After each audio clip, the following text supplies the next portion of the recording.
Quel est le point commun entre le professeur titulaire de gynéco-obstétrique, enseignant-chercheur, médecin-chef à la maternité Issa Gazobi du Niamey et le premier vice-président de l'Assemblée nationale, membre influent d'une formation politique?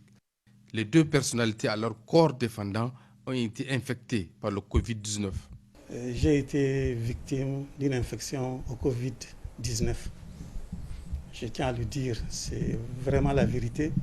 J'ai été infecté par le virus du Covid-19. C'est vrai que de par mes fonctions, je suis en contact avec beaucoup de patientes. Donc, notamment certains patients qui sont venus des États-Unis après traitement ou de la France après traitement. Et une fois chez moi, le lundi 23, j'avais informé mon épouse que j'avais des céphalées, des vertiges. Je pense à un palud, une simple pneumopathie, et j'ai commencé le traitement. Je voulais remercier ces médecins du premier abord qui ont contacté le professeur Eric Adé aussi pour lui faire dire que il y a Madi qui est là, le professeur Madi est là. Il m'a posé des questions. Et honnêtement, lui et moi, le jeudi, on n'avait pas pensé à l'infection au Covid. On avait pensé que, compte tenu de ma charge du travail, que c'était un simple palud. Nous étions en France, ma femme et moi, et nous sommes revenus ici à Niamey le 14 mars. Donc, à notre retour, nous avons été confinés conformément aux directives qui ont été données. Et pendant notre confinement, nous avons demandé à être testés justement du coronavirus. Et après le test, il s'est avéré donc que nous étions positifs, ma femme et moi. Les deux personnalités reviennent de loin. Elles présentent cependant certaines séquelles liées à la pandémie. Cliniquement, je me sens bien.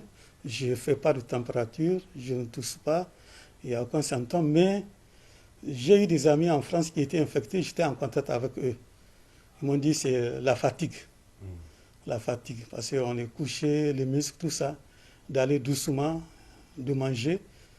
Je voulais dire que quand j'étais à la clinique, la cité, je n'avais pas l'appétit. Ça aussi, on n'a pas l'appétit.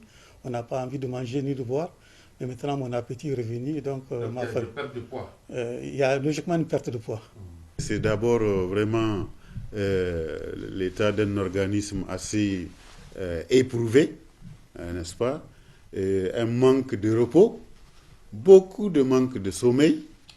Parce que, comme vous savez, comme quelqu'un qui est stressé, il ne dort pas. Donc, beaucoup de manque de sommeil. Un organisme vraiment mis à l'épreuve comme pas possible. Et donc, vraiment, on est sorti dans des conditions très, très difficiles. Vous avez perdu du poids. Voilà. Et effectivement, on a perdu du poids parce que on avait très peu d'appétit.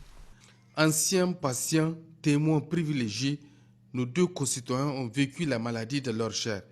Ils appellent par conséquent les Nigériens à plus de vigilance et de responsabilité.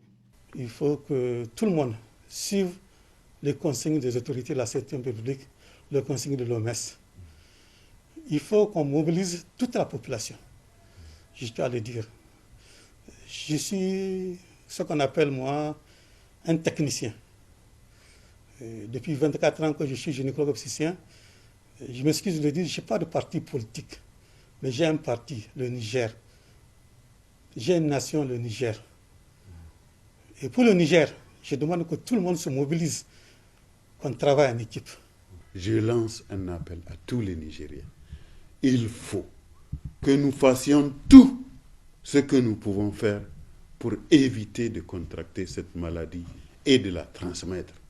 Parce qu'il en va de la vie de nos concitoyens. Il en va de la vie. Il n'y a pas de solution. Il n'y a pas de solution. C'est d'éviter de la contracter. C'est la seule solution. Il faut suivre toutes les recommandations et toutes les prescriptions que les autorités politiques et sanitaires sont en train de diffuser à longueur de journée. il faut que nous nous arrêtions pour écouter pour une fois. Professeur Madineyama, le vice-président Hirosani, 2 anciens patients, 2 exemples éloquents de guérison, militent avec la dernière énergie pour le suivi des mesures restrictives et le respect des mesures préventives.